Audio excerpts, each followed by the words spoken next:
चांडल dam के विस्थापितों की पदयात्रा रांची पहुंच गई है और नौकरी मुआवजा की मांग को लेकर रविवार को ये सरायकेला से चांडल डैम के विस्थापित राजभवन के लिए पैदल निकले थे।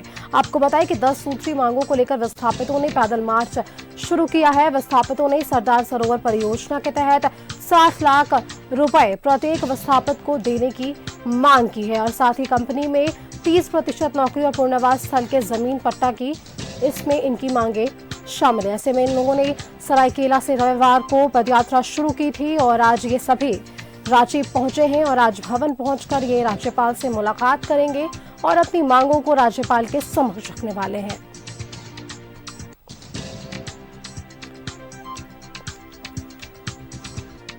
चांडल असोन रेखा बहुउद्देशीय परियोजना के विस्थापित सैकड़ों लोग पदयात्रा कर रांची पहुंचे हैं। मुआवजे और नौकरी की मांग की जा रही है।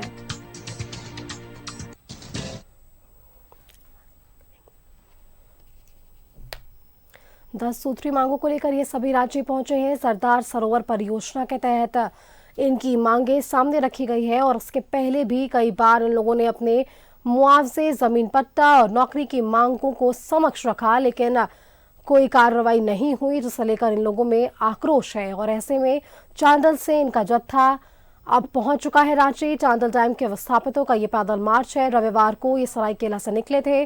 10 सूत्री मांगों को लेकर इन्होंने ये पैदल मार्च किया है और ऐसे में ये सभी आज रांची पहुंचे हैं और राजभवन पहुंचकर ये सभी राज्यपाल से मुलाकात करेंगे। और देखिए, अब देखने वाली बात होती है कि आखिरकार जब इनकी मुलाकात राज्यपाल से होती है तो क्या कुछ नया मोड़ आता है।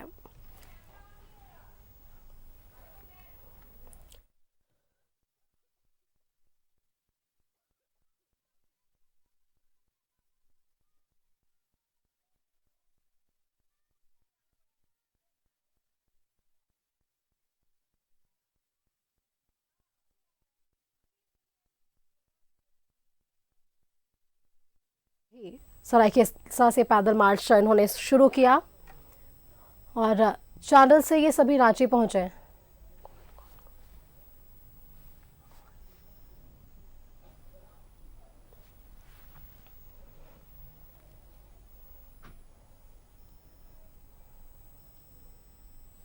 और इसी खबर पर और भी जानकारी के लिए हमारे साथ रांची से संवाददाता दीपक जुड़ रहे हैं।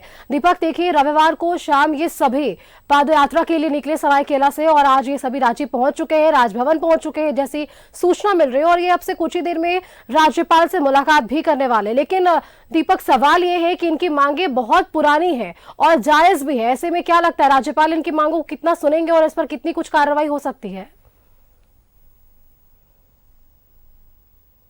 देखिए, झारखंड में विस्थापन का मुद्दा एक बहुत बड़ा और जटिल मुद्दा है, क्योंकि यहाँ पे विकास के नाम पर लाखों लोगों को विस्थापित किया गया, लोगों से जमीन दी गई, लेकिन उन्हें जो लाभ मिलना चाहिए वो लाभ अभी तक जो है नहीं मिला है। आप अगर बात करें तो एचईसी को ही देख लीजिए, कितना एकड़ जमीन जो है एचईसी के द्वारा ली गई। इसके अलावा कई जो कंपनियाँ हैं, कोलफील्ड एरिया में जो कंपनियां कार्यरत है उनके द्वारा जमीन अधिग्रहण किया गया। कांके डैम हो, इस तरह का कई जगहों पर। और चांडिल का डैम का जब निर्माण हुआ था उस दरमियान 116 गांव के लोगों का जमीन जो है लिया गया, 116 गांव के लोग विस्थापित हुए।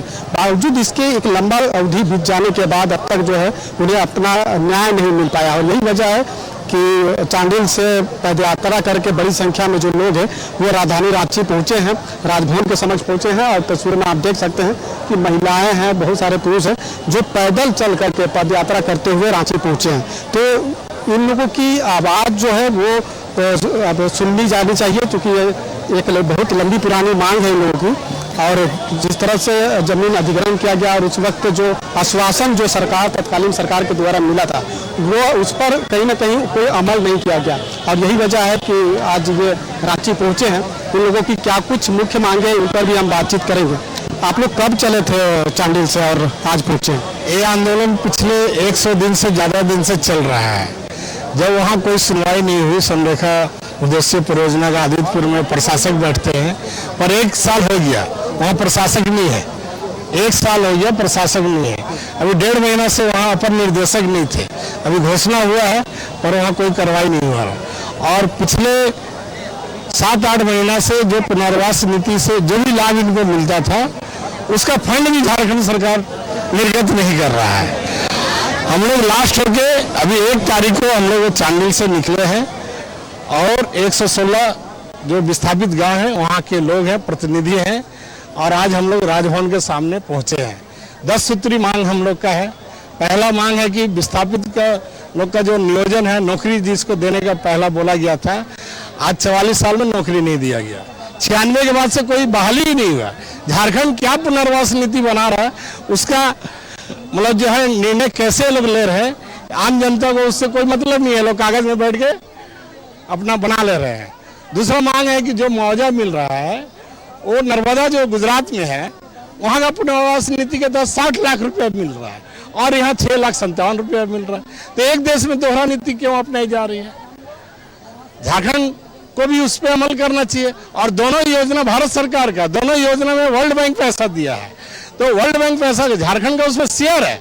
तो यहाँ के जो नेता हैं वो शेयर को भी जो है देना नहीं चाहते और अपना निजी स्वार्थ में वो लीन है। इस मुद्दा को लेके आज 23 साल हो गया, विधानसभा में कोई बहस नहीं हुआ, किसी जनप्रतिनिधि ने इसका आवाज नहीं उठाया। एक बार जो है ध्यानाकर्षण में जो है माले के विधायक विनोद सिंह जो है इसको विधानसभा में रखे थे, पर उनको समय पूरा नहीं दिया गया क्योंकि जो विधायक और मंत्री थे इस पर चर्चा ही नहीं कराना चाह रहे थे। वो नहीं चाहते कि चांडिल के जो लोग हैं, जो विस्थापित है, उनको न्याय मिले। आप बार तो एक बार आप लोगों को ये आस होगा तभी तो आप ये लोग यहाँ पहुँचे हैं, राज्यपाल से मुलाकात करने की भी बात है। हम लोगों को कुछ आशा की किरण दिख रही है कि जो भारत सरकार जो वहाँ बैठी है वहाँ हम लोग आवेदन पहले भी दिए हैं और जन आक्रोश के माध्यम से आज यहाँ प्रदर्शन करते हुए हम लोग का प्रतिनिधिमंडल अंदर गया है और क्या वार्ता हो रही है उसके बाद वो लोग आएंगे, प्रतिनिधि वो बताएंगे और हम लोग को उम्मीद है कि इसका कुछ न्याय हम लोगों को मिलेगा और यहाँ से हम लोग कुछ लेके जाएंगे। बिल्कुल दीपक, तो देखिए लोगों में ये उम्मीदें इस बार जरूर है कि यदि उनकी मुलाकात, इनके जनप्रतिनिधि गए उनसे मुलाकात करने और मुलाकात के बाद राज्यपाल की ओर से क्या कुछ आश्वासन आता है, वार्ता में क्या कुछ सफल वार्ता इनकी होती है, ये कुछ देखने वाली बात होगी। तमाम जानकारी के लिए दीपक आपका बहुत बहुत धन्यवाद हमारे साथ जुड़ने के लिए। तो देखिए विस्थापितों की मांग को लेकर ये सभी चांडिल से रविवार को निकले हैं और आज ये सभी रांची पहुंच चुके हैं और इनके जनप्रतिनिधियों के साथ साथ एक प्रतिनिधि मंडल राज्यपाल के पास पहुंचा है और उनसे मुलाकात करेगा।